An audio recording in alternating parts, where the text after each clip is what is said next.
Hello வணக்கம். நாம் வாழ்க்கையில் சில விஷயங்களை நம்ம கேள்விப்படுவோம், ரைட்டா? இப்போ சோஷியல் மீடியாலாம் வந்துடுச்சு, நிறைய பேர் ஒருத்தரோட ஒருத்தர் பேசிக்கிறாங்க, எல்லாம் இருக்குது. அப்படி இருக்கும்போது நம்ம காதுக்கு ஒரு கெட்டது ஒருத்தரை பற்றி வந்ததுன்னு வச்சுக்கோங்க. அது உண்மையாகவும் இருக்கலாம், இல்லை பொய்யாகவும் இருக்கலாம், ரைட்டா? அதனால் அது உண்மையாக இருந்தாலும் பொய்யாக இருந்தாலும் நம்மளை பொறுத்த வரைக்கும் அது நம்மளோட அது ஃபில்டர் பண்ணிடணும். ஒன்று, காதலையே கெட்டதை வாங்காதீங்க. அப்படி மீறி காதலை விழுந்து யாரான்னு சொன்னாங்கன்னா கூட இந்த காதலை விட்டுடுங்க. அதை இன்னொருத்தருக்கு நீங்கள் கன்வே பண்ணாதீங்க, ரைட்டா? ஏன்னா அது அந்த ஒருத்தரை பற்றி கெட்டதாக நீங்கள் கேள்விப்பட்டதை இன்னொருத்தர்கிட்ட கன்வே பண்ணும்போது, சப்போஸ் அது பொய்யான இதுவாக இருந்து அவங்க நல்லவங்களாக இருந்தாங்கன்னா நீங்கள் அவங்களுக்கு கெட்டது பண்ண மாதிரி ஆகிடும், ரைட்டா? அதனால் அந்த ஒரு கெட்ட பொல்லாப்பு நமக்கு வேணாம்.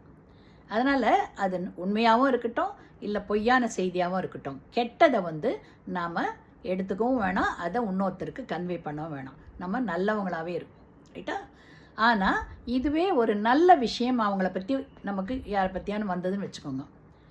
அது உண்மையாக இருக்கட்டும், பொய்யாக இருக்கட்டும், பட் நல்ல விஷயந்தான். அதனால் நம்ம யாருக்கான சொல்லணுன்னா தாராளமாக சொல்லலாம். அவங்கள பற்றி நல்லதாக சொல்கிறதுல தப்பு கிடையாது, ரைட்டா?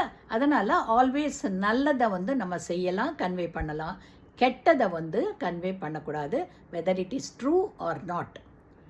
அப்போ தான் இந்த வதந்தி பரப்புறதெல்லாம் ஓரளவு குறையும், ரைட்டா? வதந்திங்கிறது உண்மையும் இருக்கலாம், பொய்யும் இருக்கலாம், எல்லாரும் பரப்பிக்கிட்டே இருப்பாங்க. அந்த ஒரு கேவலமான வேலையை நம்ம பண்ணக்கூடாது. அதனால் நாம் எப்போவும் உயர்ந்தவங்களாகவும் நல்லவங்களாகவும் இருக்க பார்க்கணும்.